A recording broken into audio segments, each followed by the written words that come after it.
paracha Shelach Lecha, Moshe Rabbeinu envoie des explorateurs pour aller explorer le pays de Canaan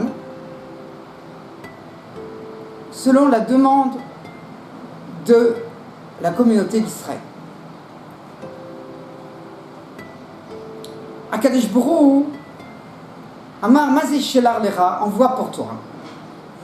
La Gemara, dans le traité de Sota, à la page 34 au verso, nous dit, au nom de Resh Lakish, Midatra.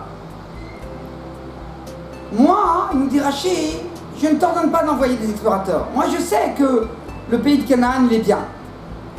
Ah, toute la communauté d'Israël est venue et a dit, on doit envoyer des explorateurs. Tu vas faire comme ils disent. Fais comme ils disent. Du fait que cette demande de la communauté d'Israël d'aller voir si la terre de Canaan était bonne, c'était un bon cadeau, c'était une bonne donation d'Akadosh Baruch Hu, alors ça a créé la colère d'Akadosh Baruch Hu, ce qui a fait que cette visite, cette exploration des explorateurs a très très mal fini, comme il est su, et que les Bnei Israël sont restés encore 40 ans dans le désert.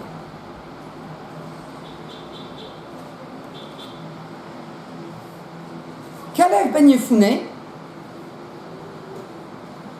qui était un des 12 explorateurs, a voulu se protéger de l'association des autres explorateurs qui avaient décidé de dire du mal sur Eretz Israël, sur Eretz Canaan, sur la terre de Canaan. Alors, le pasuk nous dit, le verset nous dit, c'est le verset 22, Vaya'alu banegev, ils sont montés par le sud d'Eretz Israël, de Eretz Canaan, Vayavor ad Révron, et il est venu jusqu'à Révron. Il est venu, c'est au singulier, pas au pluriel. Donc ce n'est qu'un des explorateurs qui a été à Révron. Révron, c'est l'endroit où étaient enterrés les patriarches, Avraham, Yitzhak et Yaakov. Alors la Gemara nous dit, qui c'était cet explorateur qui a été à Révron? C'était Kalev. Amar Rava, il a dit Rava, ça nous vient nous apprendre que Kalev, il s'est séparé de cette association des autres explorateurs.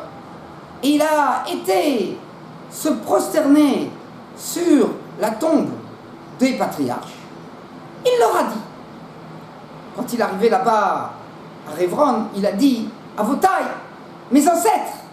Donc il a comme s'il parlait aux patriarches, à Avraham, Yitzhak, Yaakov, Bikshu alay chachamim, demandez pour moi que Akadosh Baruch Hu, il ait de la miséricorde sur moi, que je ne sois protégé, je sois sauvé de ce conseil des autres explorateurs qui avaient décidé de dire du mal sur Eretz Canaan. Voilà. Et grâce à cette prière qu'il a demandé qu'il a dit Kalev, qu'il a demandé qu'au patriarche prie pour lui, pour demander la miséricorde divine sur lui, qu'il soit protégé de ce conseil des autres 10 explorateurs, alors il a été sauvé, et ainsi Kalev, avec Yehoshua bin Nun, ce sont les 2 explorateurs qui sont rentrés 40 ans par la suite dans Eretz Canaan, qui ont été sauvés, et les 10 autres sont morts tout de suite, après qu'ils soient revenus devant Moshe.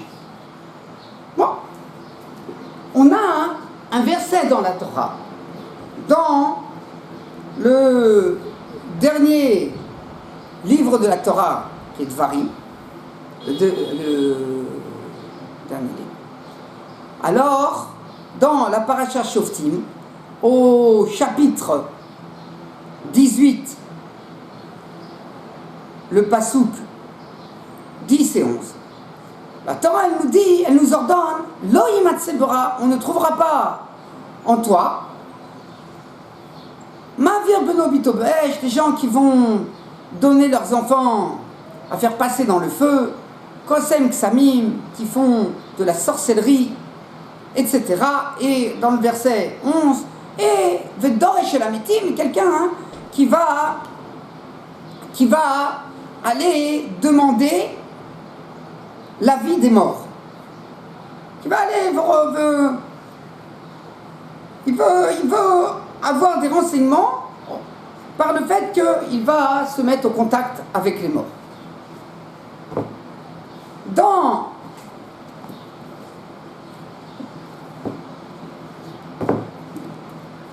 le tour, qui parle des lois de ce qu'on appelle Yoredea, au chapitre 179, ça parle des lois de sorcellerie, tous les interdits qui tournent autour de la sorcellerie, de tout ce qui est des gens comme ça qui font des choses un petit peu bizarres comme ça.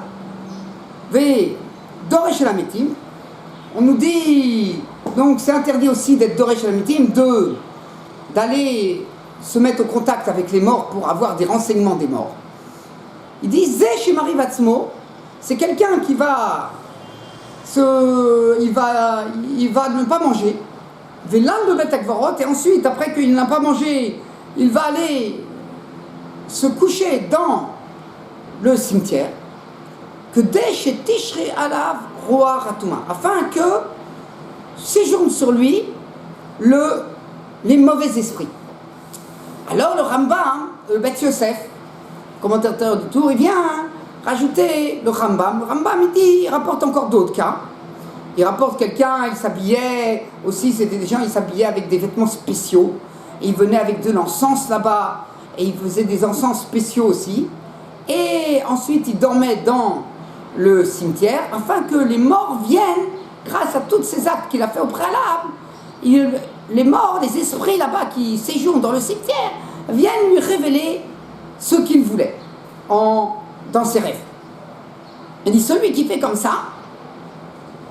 alors il dit le Rambam ensuite, il dit, le principe de ces choses-là, tout celui qui fait un acte afin que le mort vient lui révéler quelque chose, alors c'est un interdit de la Torah et il sera digne de sanction s'il fait une chose pareille. C'est interdit, c'est interdit.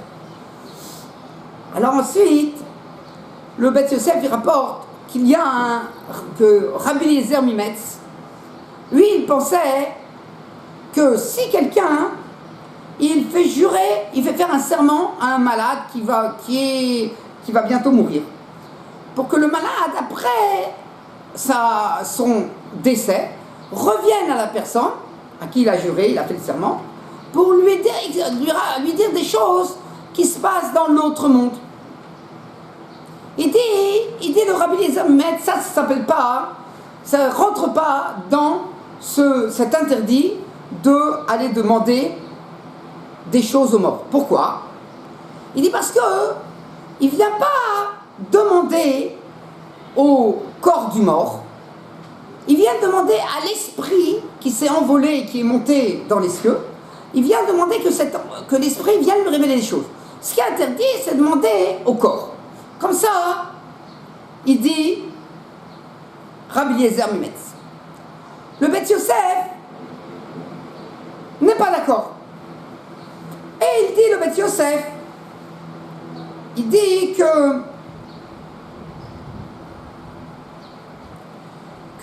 ne comprend pas ce qu'il dit le Rabbi Eliezer Mimetz. Parce que quand on va aller au cimetière et on va demander au corps, on va aller près d'une tombe et on va vouloir se mettre en contact avec le mort qui est dans cette tombe. C'est pas qu'on se met en contact seulement avec les os, avec le corps du défunt qui est enterré ici dans la tombe. C'est qu'on se met en contact avec l'esprit qui reste attaché à ses os. Il reste toujours un petit esprit qui est dans les os. C'est à ça qu'ils ont laissé. Donc on voit que l'interdit de se mettre en contact avec les morts et d'avoir comme ça des connaissances que le mort va donner à la personne qui se lie à lui. C'est à l'esprit qui séjourne ici, dans la tombe. On peut dire, il y a un Lvouch qui vient expliquer le Rabbi Eliezer Mimetz. Il dit que dans la tombe, au moment où il y a un défunt, et que l'esprit de la personne qui est reposée sur ce corps de son vivant s'est envolé et a été dans les cieux, à l'endroit qui lui est destiné en haut, à sa place à proximité d'Akadosh Brou, qui lui revient par ses mérites, de ses bonnes actions, des mitzvot qu'elle a fait de son vivant. Alors ensuite, quand ce corps, c'est comme une enveloppe qui s'est vidée de son contenu. Alors les esprits, il dit le Lvouch, il dit les esprits viennent. Tous les mauvais esprits qui séjournent ici, il y a des mauvais esprits qui séjournent autour de nous. Ils viennent, ils ont une envie de venir remplir ce corps et de venir séjourner sur ce corps parce qu'ils pensent comme ça, ces esprits, qu'ils vont pouvoir ressembler. Eux, ils ont une grande jalousie, qu'ils ont été créés sans corps. Et donc, ils se disent maintenant que ce corps, il a été vidé. Alors nous, on va pouvoir venir habiter dans ce corps, séjourner dans ce corps, et on va avoir, grâce à cela, une ressemblance aux créatures d'Akadosh Borou, aux hommes qui sont créés un esprit dans un corps qui est une chose très extraordinaire. Donc eux aussi, ils veulent arriver à cette chose extraordinaire d'être un esprit dans un corps. Et ils disent que c'est ça,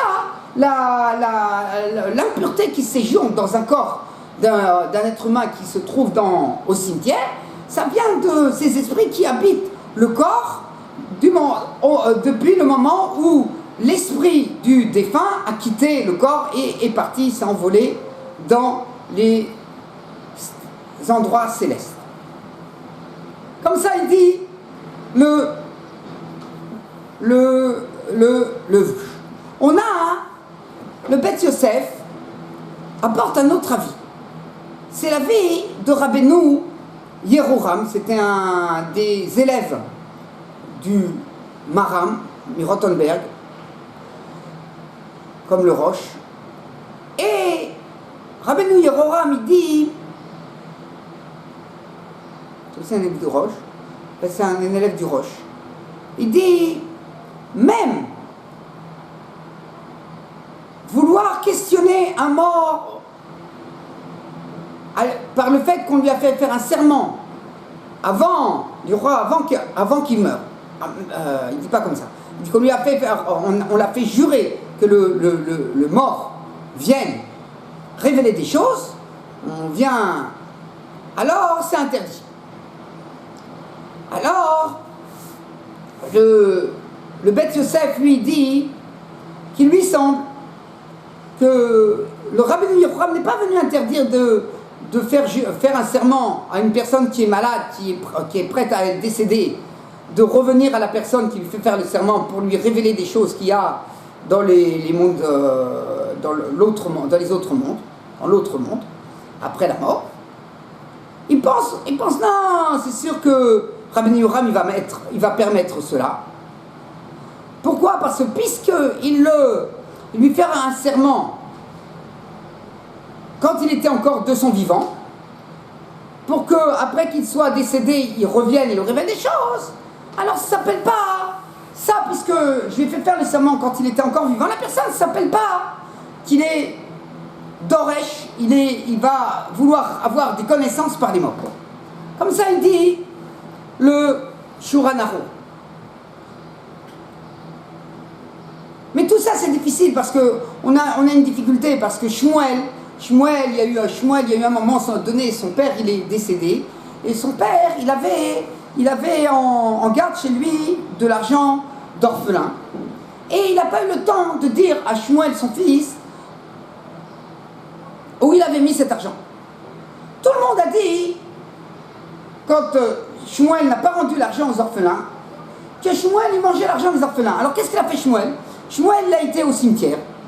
Et il a vu les morts comme ça. Il y a un grand épisode, on raconte beaucoup de choses qui s'est passé dans le cimetière à ce moment-là.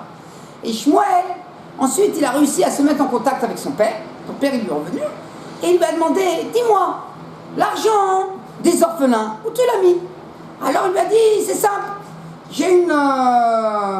il y a un endroit où je l'ai rangé là-bas, l'argent des orphelins. Donc il lui a révélé, après sa mort, où il avait rangé l'argent. Comment Shmuel il a pu faire une chose pareille? C'est interdit de demander aux morts quelque chose, une connaissance.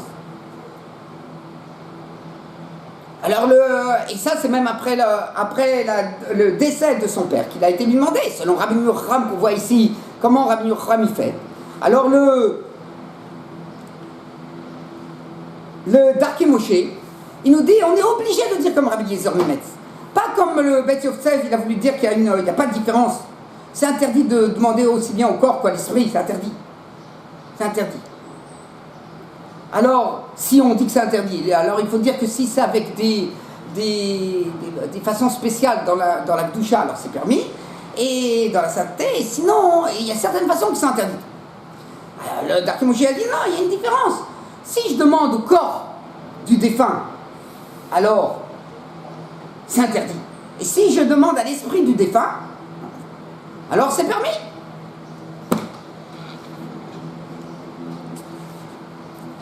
C'est quoi demander au corps ou à l'esprit? C'est différent, c'est difficile. Dans les lois qui concernent Rosh Hashanah, dans le chapitre 581, à la loi 4 dans le Rama, il nous dit, on a une habitude, avant Rosh Hashanah ou entre Rosh Hashanah et Kippour, qu'on va au cimetière et on va faire des prières là-bas au cimetière. Le Magen Avraham, il nous dit, et on va se prosterner, on va se mettre, se prosterner sur la tombe des tzadikim, comme c'est cité dans la Gemara, et on va même on va comme ça, on va tourner autour des tombes, et on va prier là-bas. Et il nous dit aussi qu'on ne va pas sur une tombe 2 fois dans la même journée, on va une fois, dès qu'on a quitté la tombe, on ne peut pas y retourner. Le BRTF, en bas, il nous dit, au nom du Maril, il nous dit comme ça, quelqu'un qui prie sur les tombes des tzadikim, il ne doit pas prier les morts. Il doit demander à Kadosh Borou, qu'Akadosh Borou lui donne, il le prenne en miséricorde, par l'intermédiaire du mérite des tzadikim, des justes, qui séjournent ici, dans ce cimetière. Et il nous dit aussi, il doit contourner les tombes. C'est difficile. D'un côté, il dit, donc, je ne vais pas prier les morts. Je vais prier. Ça, le cimetière, c'est un endroit qui va créer que mon cœur, à ce moment-là, je me soumets. Je vois, voilà, c'est la fin de tout le monde. On va mourir. Et puis ensuite, notre esprit, notre neshama, elle va monter en haut. Et elle va devoir donner des comptes devant le trône divin. Alors la personne, en allant au cimetière, il se rend compte de ça. Donc il va prier avec comme ça, avec soumission. Donc sa prière, ça va lui ouvrir le lèvre, ça va lui ouvrir le cœur. Et en plus, il y a les tzadikim, les justes qui sont là-bas, ça aide la tfila à monter. Comment ça aide la tfila à monter? Ça aide la prière à monter parce que le mérite des morts, il aide la prière à monter. Ça, je comprends, mais pourquoi alors je tourne autour des tombes? À quoi ça sert de tourner autour des tombes? Tourner autour des tombes, on a l'impression qu'on fait quelque chose pour parler aux morts. C'est bizarre. Le Rabbi Akiva Eger, il dit que ce que le Magen Avraham, ce que je vous ai cité, que le Magen Avraham dit que cette coutume d'aller au cimetière, aux tombes, pour prier, on l'apprend de la Gemara. Il nous dit de quelle Gemara? La Gemara de Sota, qu'on voit que Caleb, il a été prié. Mais là, c'est très très bizarre, parce que Caleb, comme je vous ai dit, il a dit Avotai, mes ancêtres, priez pour moi. Ça n'a pas du tout ressemble au Maril. Maril, il dit le mari lui dit, ne prie pas les justes qui sont ici. Tu vas prier quelqu'un du Jbourou, il te donne ta prière, ta demande, par l'intermédiaire du mérite des tzadikim qui séjournent ici, et que à Kaddish-Bourou, il se rappelle, ces tzadikim, c'est juste là, combien de choses extraordinaires ils ont fait pour Kaddish-Bourou, et donc du fait que toi, tu te mets en... Tu viens de dire, je comprends, eux c'était des justes, moi je veux que les mérites des justes, ils viennent pour moi, alors je comprends, mais là-bas dans le texte, on a l'impression qu'il a vraiment demandé au mort. Il a demandé à Abraham, il a demandé qu'Abraham travaille à quoi? Il prie pour lui, qu'il soit sauvé du mauvais conseil de ses camarades. C'est difficile. On peut dire non, ce qu'il a dit, il a dit que par l'intermédiaire, c'est très difficile, ça ne rentre pas dans le texte. Le Pri Megadim, il nous dit que ce mari, il est difficile parce qu'on a dans lui un sidour, il y a un sidour spécial pour ce qu'on dit, les textes qu'on dit sur les tons. Et il semblerait, il nous dit, moi je n'ai pas vu ce sidour, mais dans les textes Pri Megadim, on le croit, il a vu le sidour, il dit dans ces textes, on voit qu'on a l'impression qu'on est en train de demander des morts, pas comme le mari. Il dit, c'est difficile avec ce qu'il dit le mari. Il n'a pas voulu rapporter une preuve de la Gemara, parce que la Gemara, peut-être on peut interpréter différemment, mais des textes qu'il avait devant lui de prière, donc on voit que les prières telles qu'elles sont faites, on a l'impression qu'on est en train de demander que le tzaddik, il fasse quelque chose pour moi. Et c'est difficile. Comment ça va avec le mari? Moi je dis même, pareil, on voit même le fait qu'on doit entourer, on doit faire plusieurs tours autour de la tombe, il y en a qui font 7 tours autour de la tombe. On voit qu'on fait quelque chose. Alors peut-être qu'il faut dire que les tours qu'on fait, c'est connu que comme on avait tourné autour de Jéricho, ça avait cassé les forces d'impureté qui étaient autour, qui protégeaient la ville de Jéricho, qui était protégée que par des forces impures. Et quand on avait tourné, quand Israël avait tourné autour de la ville de Jéricho, 7 fois, il a cassé la force de la sainteté du clan Israël, a brisé les forces de Touma, et ça a cassé la muraille. Ce qui fait qu'ensuite ils ont pu rentrer. Alors la même chose, comme on a dit au nom du Lvouche, qu'il y a des esprits. Il y a des esprits qui séjournent dans le corps du défunt. Comme on voit que pour une personne qui dort, il y a aussi des esprits qui viennent séjourner dans le corps, au moment où on dort, malgré que notre esprit est encore, on dort, on n'est pas mort. Mais on voit que comme notre attache spirituelle avec le corps est très très petite, à ce moment-là, il y a des esprits qui viennent. Le matin, hein, c'est pour ça qu'on doit se laver les mains, parce que l'esprit sort. Du fait que la Neshama revient le matin, elle chasse l'esprit en dehors du corps, mais il reste encore un petit contact de cet esprit, et on doit dégager ce petit contact avec l'Netilat Yadayim. Alors la même chose, ici, il y a des esprits qui sont attachés au corps, et quand nous, on tourne autour, on vient enlever ces esprits. Et donc, il ne reste plus que la tâche, le reste de la tâche très très fine, qui est beaucoup plus fine, entre l'esprit du défunt qui s'est envolé, mais il reste encore une corde, ça fait comme une corde qui part d'en haut et qui arrive jusqu'au corps du défunt, et cette petite attache qui reste en bas. Donc d'abord, j'ai dégagé toutes les forces du mal qui sont sur le corps, et maintenant, de cette force, c'est le bout de la ficelle, moi je vais venir me mettre en contact et faire monter la prière par l'interprétaire du reste de l'esprit qui reste dans le corps. Mais ça, c'est qui sait faire une chose pareille? Avant, ces grandes sadikim, dans les générations, les grands Mekoubalim, le Harizal, etc., c'est des gens qui savaient comment faire. Maintenant, on ne sait pas. Alors le mari, il a dit, nous, on ne sait plus faire des choses pareilles. Il n'y a personne qui sait faire des choses pareilles. Donc nous, maintenant, comment on fait pour ne pas venir à se tromper? Parce que si on se trompe, certainement les esprits, les forces du mal, elles vont venir s'attaquer à la personne.